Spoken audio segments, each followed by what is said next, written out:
Have you ever wondered when you promise yourself and you create plans that tomorrow it's gonna be different, and then reality tomorrow's not different? You lose trust in yourself because effectively you lie to yourself.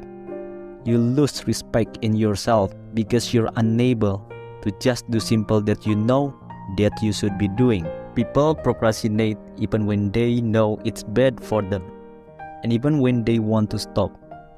Why does this problem exist? Why can we not just do the things that we know we should be doing? When you first put yourself in a bad environment, you might feel it. This isn't good. This is going to mess me up. I don't think I should be here. Your heart will feel uncomfortable. But if you keep putting yourself in that situation over and over again, guess what? It doesn't bother you anymore. Because you have created bad habit. Somebody who smells and stands next to a smoker for the first time is coughing and their eyes are burning. But if they start smoking themselves, a year later, that just becomes their oxygen. They cannot even breathe normally without smoking. It changes them altogether. So, the first problem was you surrounded yourself in a bad environment. The second problem was you kept procrastinating. What does that mean? That means you realize it's bad, and you also realize in your own conscience, I should change. But you told yourself, I'll change pretty soon. I'll be totally different. But until then, you didn't want to make a change. And it's still the same story. After knowing the problems, let's discuss about those questions. Moreover, how to break bad habits. By the way, what is a habit? A habit is a routine or behavior that is performed regularly and in many cases automatically. If you can get just 1% better each day for 1 year, you'll end up with results that nearly 37 times better after 1 year. It means the effects of your good habits multiply as you repeat them. Reducing one cigarette would make you stop smoking, but a commitment to lifelong reduce can be transformative. Imagine that you have an ice cube sitting on the table in front of you. The room is cold and you can see your breath. It is currently 25 degrees. Ever so slowly, the room begins to heat up. 26 degrees, 27, 28. The ice cube is still sitting on the table in front of you. 29 degrees, 30, 31. Still, nothing has happened. Then, 32 degrees, the ice begins to melt. This analogy means good habits need to persist long enough to break a bad habit. Even the results never come quickly, but day after day, it's gonna seem better changes. We need to be patient. If you want better result, then forget about goals.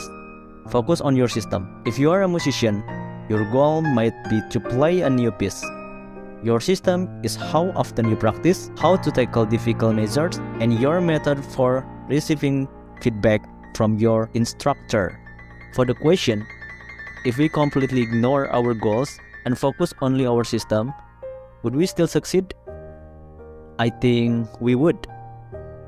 I don't say goals are useless, but goals are good for setting a direction, but systems are the best for making progress.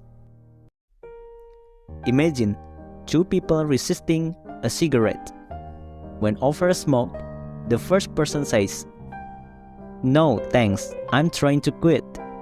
It sounds like a reasonable response, but this person still believes they are a smoker who is trying to be something else. They are hoping their behavior will change while carrying around the same beliefs.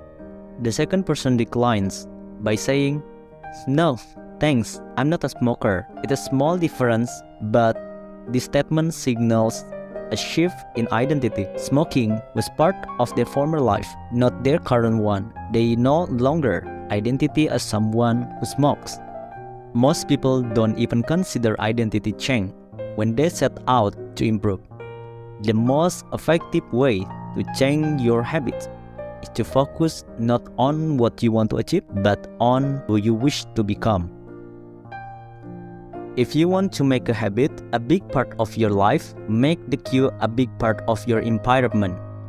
The most persistent behaviors usually have multiple cues. Consider how many different ways a smoker could be prompted to pull out a cigarette.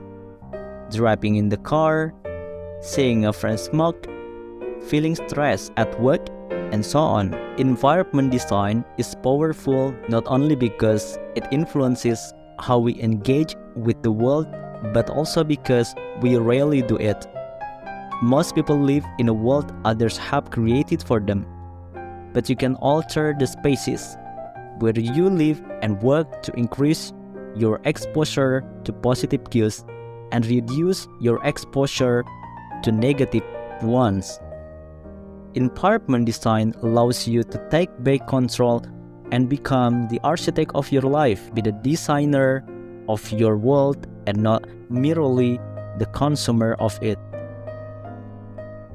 One of the most important realities in the life of a believer, the iman you and I have, isn't something we can hold on to. The iman that we have been given isn't something that's guaranteed.